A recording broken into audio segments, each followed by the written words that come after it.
Amados irmãos, a paz do Senhor, ainda na sequência, né, hoje é dia 21 de julho de 2020, na sequência de pregações que temos feito aqui nos profetas menores, reflexões para abençoar a vida dos irmãos. Hoje eu quero ir para o último profeta menor, o último livro do Novo Testamento, que é Malaquias. Eu vou ler no capítulo 3, do verso 10 ao 18, sendo que o 10 é um dos versículos bastante citados, né? Bastante citados na igreja. Trazei todos os dízimos à casa do tesouro, para que haja mantimento na minha casa. Depois fazer prova de mim, diz o Senhor dos Exércitos. Se eu não vos abrir a janela do céu e não derramar sobre vós uma bênção tal, que dela vos advenha maior abastança. Por causa de vós, repreenderei o devorador, para que não vos consuma o fruto da terra e a vide no campo, e não vos será estéril, diz o Senhor dos Exércitos. Todas as nações vos chamarão bem-aventurados, porque vós sereis uma terra deleitosa, diz o Senhor dos Exércitos. Todas as palavras foram agressivas a mim, diz o Senhor. Mas vós dizeis, que temos falado contra ti? Vós dizeis, inútil é servir a Deus, que nos aproveitou termos cuidado em guardar os seus preceitos e andar de luto diante do Senhor dos Exércitos? Ora, pois nós reputamos por bem-aventurados soberbos também os que cometem iniquidade se edificam, sim, eles tentam o Senhor e escapam. Então aqueles que temem o Senhor falam cada um com o seu companheiro, e o Senhor atenta e ouve. É um memorial escrito diante dele para os que temem ao Senhor, para que se lembram do seu nome. Eles serão meus, diz o Senhor dos Exércitos, naquele dia que farei. Serão para mim particular tesouro, poupá-los-ei como homem poupa seu filho que o serve. Então verei outra vez a diferença entre o justo e o ímpio, entre o que serve a Deus e o que não serve. E nós vamos falar sobre o profeta Malaquias. E como temos feito sempre uma pequena introdução para falar a respeito do livro, né, do profeta, do livro, para não ter um entendimento, depois nós falamos do texto específico ao qual lemos. Malaquias significa mensageiro de Jeová. Provavelmente é um profeta que profetizou no tempo da segunda vez que Neemias foi governador. Ele veio a primeira vez, foi governador, depois teve que voltar para a Pérsia e depois ele voltou novamente para governar a segunda vez. Pós-cativeiro babilônico, em um momento, como até o próprio Neemias descreve, que havia algum desvio daquela ideia inicial, quando eles voltaram com um grande avivamento, de buscar a Deus, reconstruir o templo, reconstruir a cidade de Jerusalém, o muro. E nós estamos estudando isso na escola dominical. Provavelmente vamos ver alguma coisa que a gente marca aqui lá para o final do trimestre, alguma coisa neste assunto. Malaquias falou de várias coisas. Capítulo 1 ele fala sobre o formalismo dos sacerdotes e dá o exemplo de Esaú e Jacó, que depois esse texto é citado lá por Paulo no Novo Testamento. Deus amou a Jacó e aborreceu Esaú. Isso aqui não é salvação, não é predestinação, nada disso. Foram escolhas. Esaú e Jacó eram filhos de Isaac. Esaú era o primogênito. E por causa de um prato de lentilhas, um guisado, ele vendeu a sua primogenitura a Jacó, que posteriormente, vamos colocar assim, entre aspas, roubou a sua bênção, né? Se passou por Esaú para que Isaac o abençoasse, mas ele já era o direito primogênito porque Esaú recusou. E por isso, deles vieram dois povos, os judeus de Jacó, antes de Abraão, Isaac, Jacó e tal, e os edomitas de Esaú. Mas quem são os edomitas hoje? Existem? Não, desapareceram na história. Em algum momento, os judeus estão aí, depois de um tempo fora da sua terra, desde o ano 70, do tempo da nossa era, né? 70 depois de Cristo, mas eles voltaram em 1948 e reconstruíram a sua terra. Depois, no capítulo 2, ele fala algumas coisas ainda sobre os sacerdotes, e fala sobre o problema dos casamentos desfeitos e divórcios ilícitos. Neemias trata desse assunto. Os judeus voltaram para a terra e acabaram, muitas vezes, divorciando erradamente da sua esposa para casar com mulheres fora dos judeus. E depois Neemias faz que, quando tudo isso termine, que parem, que isso seja desfeito. Quanto ao divórcio, claramente, Jesus, lá no Novo Testamento, vem ensinar o seguinte. O pessoal falou, Jesus, mas o Moisés deu o divórcio. Ele falou assim, deu por causa da dureza do vosso coração. No início não era assim. O homem deixa seu pai e sua mãe, tome sua mulher, e os dois passam uma só carne. Há possibilidade de divórcio, pastor? A Igreja Metodista Pentecostal, a qual pastorei, a qual sou membro, né? Tem na sua Constituição, tem no seu ensinamento, que pode haver o divórcio, sim. Se houver, segundo biblicamente, um dos cônjuges adulterar. Se o cônjuge adulterar e o outro quiser perdoar, continua junto, senão pode haver o divórcio e novamente casamento. Mas aqui vem neste texto do 3, primeiro ele fala da vinda do Senhor, para depois falar sobre alguns assuntos. E o primeiro deles é o dízimo. Eu evitei até ler o texto anterior, que fala, porque aquele povo, sempre Malaquias falava com aquele povo, vocês dizem isso, né? E aí, o que eu estou fazendo de errado para com o Senhor? E aí Malaquias trazia a resposta do que eles estavam fazendo. E aqui no caso, por que me roubais? Mas eu não quis entrar nessa parte. E aí ele vai falar, nos dízimos e nas ofertas. Por que eu ia começar até mais em cima? Os irmãos que me conhecem, as ovelhas que me conhecem, eu não sou um pastor, até mesmo na igreja, de falar muito de dízimo e oferta. Até porque, graças a Deus, praticamente a maioria absoluta dos meus membros tem sido fiéis no dízimo e oferta. Às vezes, em algum momento, tem alguma dificuldade, mas normalmente sim. E não aprenderam comigo, aprenderam anteriormente com o pastor Hélio, que foi meu antecessor, até com outros pastores de igreja, ao que foram, e nós também ensinamos. Por que eu trouxe, e não quero até dar muita ênfase aqui, vou querer dar ênfase mais no final. Porque hoje, meu amado irmão, infelizmente, como temos dito em outras pregações anteriores, há pessoas negando o dízimo. O dízimo no Antigo Testamento, a ideia do dízimo no Antigo Testamento não era monetária, é verdade, as pessoas davam o dízimo da pecuária, da agricultura, não havia moeda corrente. Hoje está em dinheiro, moeda corrente, né? Assim que se consome. E alguém diz, olha, não no Novo Testamento não tem dízimo.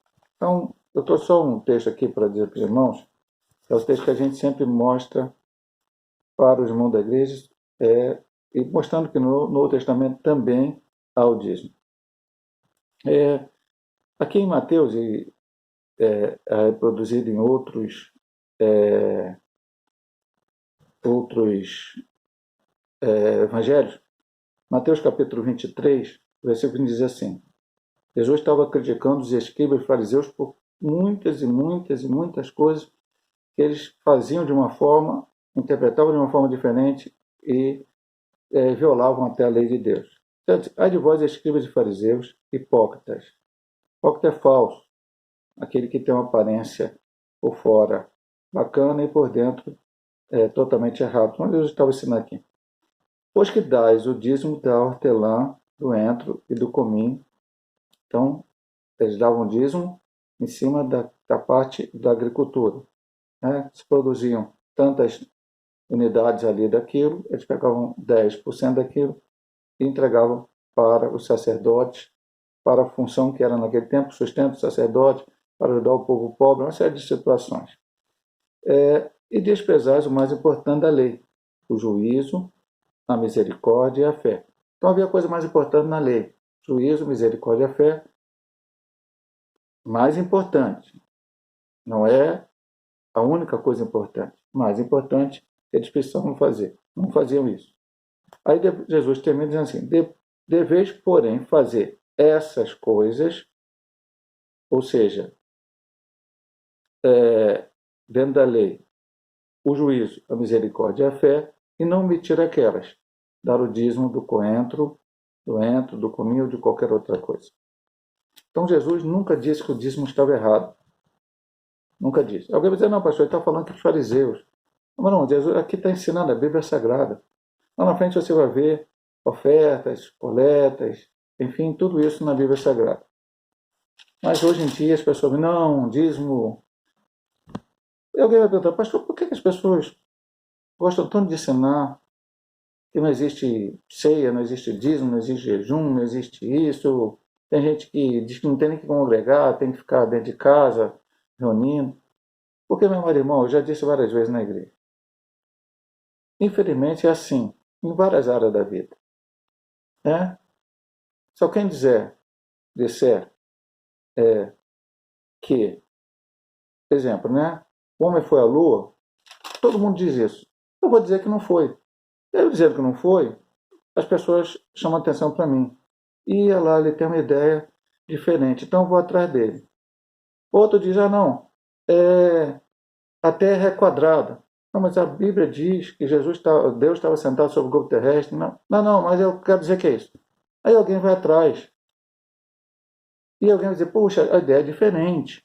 Então tem sempre uma ideia diferente. Se eu pregar o que é óbvio na Bíblia, o que está escrito na Bíblia, o que a palavra de Deus diz, aí muitos vão achar, isso aí é o óbvio, todo mundo prega isso. Então alguém inventa uma história diferente para poder atrair seguidores a ele. Infelizmente, meu amado irmão, usando textos bíblicos. Pastor, mas como é que a pessoa usa texto bíblico? Amado irmão, quando Jesus estava lá no deserto, Satanás veio tentar e usou 3 versículos bíblicos de uma forma errada. Então, meu amado irmão, não é toda vez que você lê alguém colocar um texto bíblico e dizer, olha esse texto bíblico aqui, que ele endossa a minha ideia. Que é diferente de todo mundo que já pregou até hoje, que viveu até hoje. Que pregou a mesma coisa. Que ensinou a mesma coisa. Que viveu a mesma coisa. Que fez grandes obras de Deus através disso. O que o sustento hoje serve, acarreta a igreja? O dízimo, a oferta.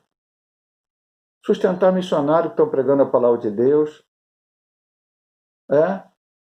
fazer obra evangelística. Então, muitas coisas são feitas na igreja, através do dízimo e oferta trazido até a casa do tesouro. Então, alguém vai dizer, não. Por isso que nós estamos falando sobre isso aqui. Mas eu disse que eu não queria dar total ênfase aqui. Na sequência, ele novamente fala para eles, versículo 13. As vossas palavras foram agressivas para mim, diz o Senhor. E eles perguntam, o que temos falado? A maneira de Malaquias ensinar aquele povo, profetizar aquele povo, a voz de Deus falando aquele povo. Sempre questionando. Você faz isso aqui. Me roubais, né, no anterior. Me roubais de quê? No dízimo da oferta. Agora ele diz, quem fala contra o Senhor? Aí ele vai dizer, olha o que eles diziam entre si. Inútil é servir a Deus, que nos aproveitou, temos cuidado em guardar os seus preceitos e andar de luto diante do Senhor dos Exércitos. Ora, pois, nós reputamos por bem-aventurados soberbos. Também os que cometem impiedade se edificam. Sim, eles tentam o Senhor e escapam. E ele vai dar uma resposta aqui no final. E eu me lembro do grande Asaf, que escreveu vários salmos. Como a gente fala de salmo, a gente lembra mais de Davi. Mas Asaf escreveu vários salmos. E um deles, o Salmo 73, acontece com ele.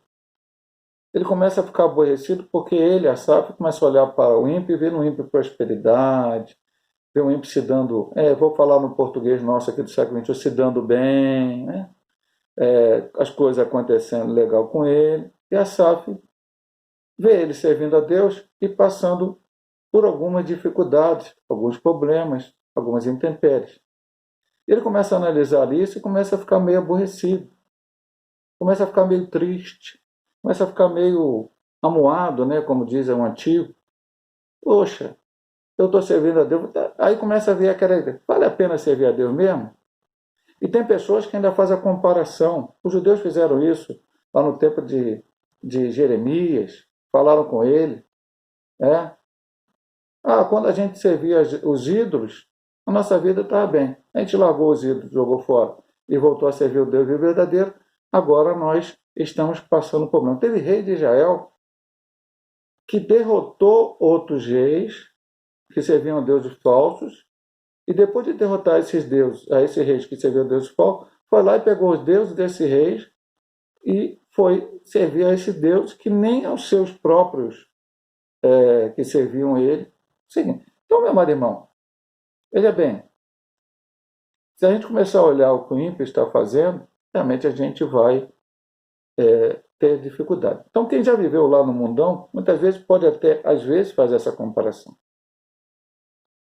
Mas o Senhor Jesus nos chamou, daqui a pouco eu vou falar do final de Asaf e vou falar do final aqui de Malaquias. O Senhor Jesus nos chamou apenas para que a nossa vida seja, como diz o povo antigo, um mar de rosas, ou só vitória, ou nossos problemas, a partir de que eu aceite Jesus como Salvador, todos os meus problemas estão resolvidos?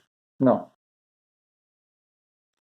O Senhor Jesus nos chamou para a salvação da nossa alma, para que nossos pecados fossem perdoados, para nos dar uma esperança de vida eterna. O Senhor Jesus disse que serve ao homem, que será útil ao homem, ganhar todo mundo, ou seja, prosperar financeiramente, levar tapinha nas costas, ter fama, as pessoas gostarem demais dessa pessoa, aplaudirem ela e perder a sua alma. Mas, pastor, não dá para as duas coisas ao mesmo tempo? Tá, meu amado irmão. Tá? Você pode prosperar materialmente, pode até as pessoas gostarem de você, ficar famoso. Se você continuar servindo a Deus, ok. Mas eu vou dizer uma coisa para o irmão. Provavelmente isso será muito difícil de acontecer. Sabe por quê? Porque quem serve a Deus de verdade, faz a sua vontade, o seu querer, prega a sua palavra, as pessoas não gostam muito dele. Será verdade isso, pastor? Bom, nosso Senhor Jesus Cristo foi levado à cruz do Calvário. Ele só pregou a verdade, só fez o bem, curou enfermos, ressuscitou mortos, multiplicou pão e peixe, fez todo tipo de milagre e levaram ele para a cruz. A Bíblia não registra, mas dos 12 apóstolos, aí nós tiramos Judas Iscariote, que se perdeu, né, se matou lá por causa da traição de Cristo, mas os outros 11, tirando esses 11, tirando João, que morreu de idade, de velhice, os outros 10 foram martirizados. A Bíblia não conta, mas a história conta. Pedro crucificado de cabeça para baixo, André em forma de X, Tomé martirizado como missionário na Índia, e assim por diante. Por quê? Porque eles foram pregar a Cristo. O apóstolo de São Paulo, que se converteu, ele tinha tudo isso. Ele tinha riqueza, ele era bem conceituado, estudou aos pés de Gamaliel, dentro da nação judaica, perseguiu a igreja primitiva, mas um dia ele encontrou Jesus no caminho de Damasco e a sua vida mudou. Mudou agora, ele passou a ser alguém que não estava mais preocupado com fama, com dinheiro, com riqueza, com nada disso. A única coisa que interessava a ele era anunciar o Evangelho de Cristo, viver uma vida de acordo com a vontade de Deus. Então, meu amado irmão, minha amada irmã, o que aconteceu com Asaf? Ele entrou no templo, diz a palavra, lá no meio do Salmo 73. E aí ele percebeu que se o ímpio continuasse na sua impiedade, mesmo com riqueza, fama, qualquer coisa que ele tivesse, que Asaf estava olhando, estava nessa posição aqui, desses 2 versículos que lemos, né? Bem-aventurado, soberbo, pensando dessa maneira, né? Comete piedade, edificam, tentam a Deus, escapam. Ele achava isso maravilhoso e começou a ver, se eles continuassem naquela vida, eles iam perecer no final. Iam perder a sua salvação, iriam perecer sem a presença de Deus. E ele, Asaf, mesmo com todos os seus problemas, as suas dificuldades, as suas lutas em servir o Senhor, ele, ao final, receberia o seu galardão, receberia a sua salvação, receberia a vida eterna. E aí ele diz que mudou a sua vida. O último versículo desse texto diz: então vereis outra vez a diferença entre o justo e o ímpio, entre o que serve a Deus e o que não serve. E se nós vamos voltar um pouco atrás, porque esse é o versículo que eu quero comentar depois, versículo 16, a resposta de Malaquias, de Deus através de Malaquias, para aquelas ideias daquele povo naquele tempo. Então aqueles que temem o Senhor falam cada um com o seu companheiro, e o Senhor atenta e ouve, e há um memorial escrito diante dele para os que temem o Senhor e para os que se lembram do seu nome. Eles serão meus, diz o Senhor dos Exércitos, naquele dia que farei. Serão para mim particular tesouro. Poupá-lo-eis como o homem poupa seu filho que o serve. Que dia é esse? Pode ser um dia de uma luta, um dia de tribulação, problemas, mas especialmente, meu amado irmão, no dia do juízo final. Está tudo escrito diante de Deus, está tudo registrado diante de Deus. Mas, pastor, é o que eu faço apenas ou tem algo mais? Eu digo sempre para os irmãos, não é o simples fato de fazer. Muitas pessoas estão fazendo automaticamente, apenas para, como diz o povo agora, cumprir tabela. É a intenção do seu coração.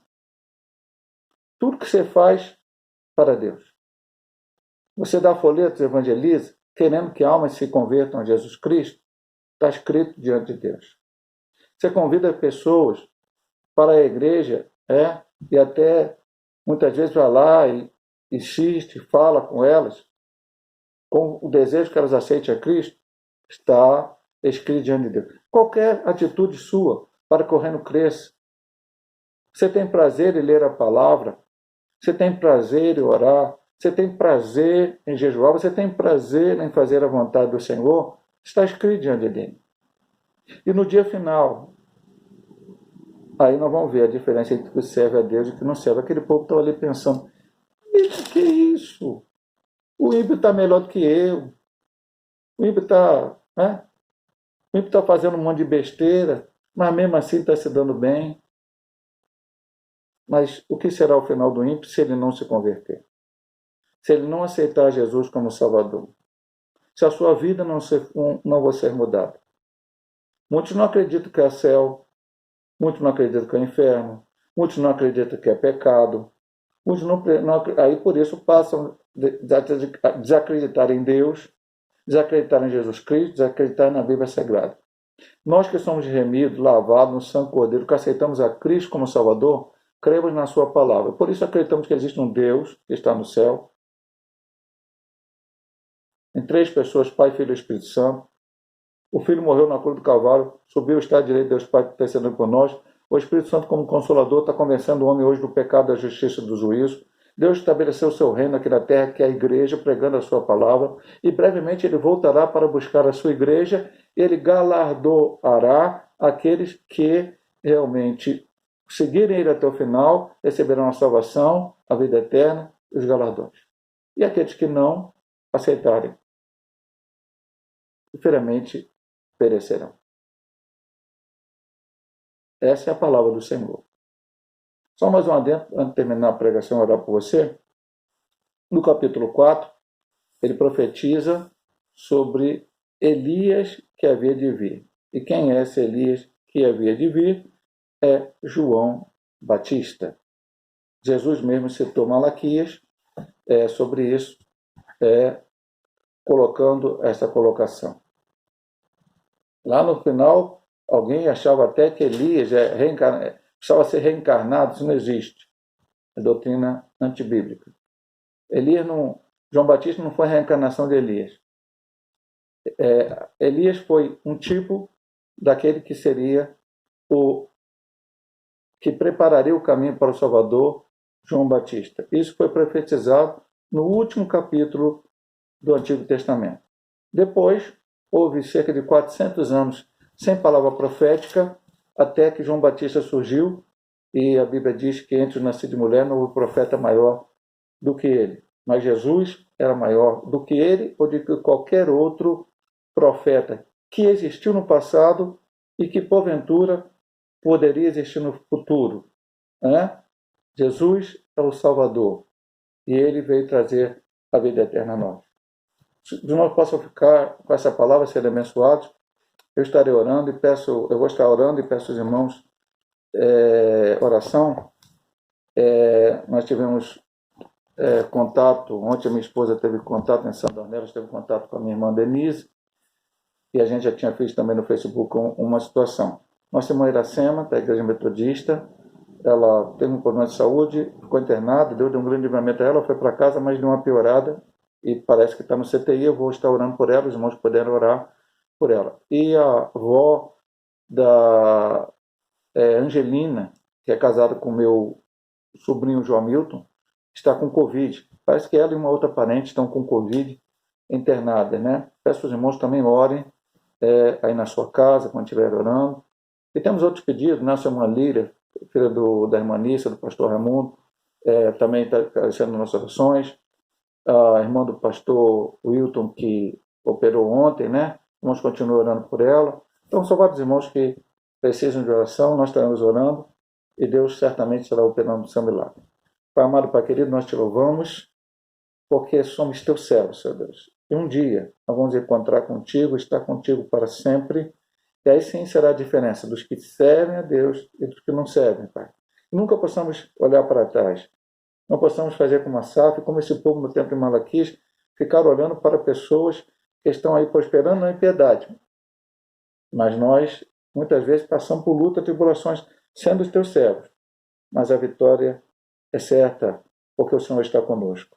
Pai amado, abençoa todos os teus servos que precisam, a tua serva Iracema, da Vitória no hospital, também a avó ali, da Angelina, que também precisa da bênção ali que está no CTI com Covid.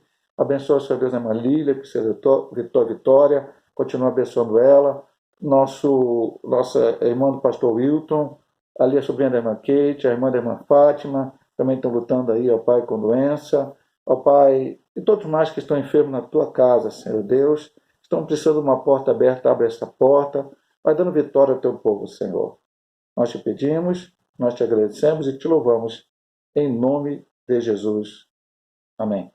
Deus possa abençoar a tua vida, meu amado irmão, minha amada irmã, em nome de Jesus.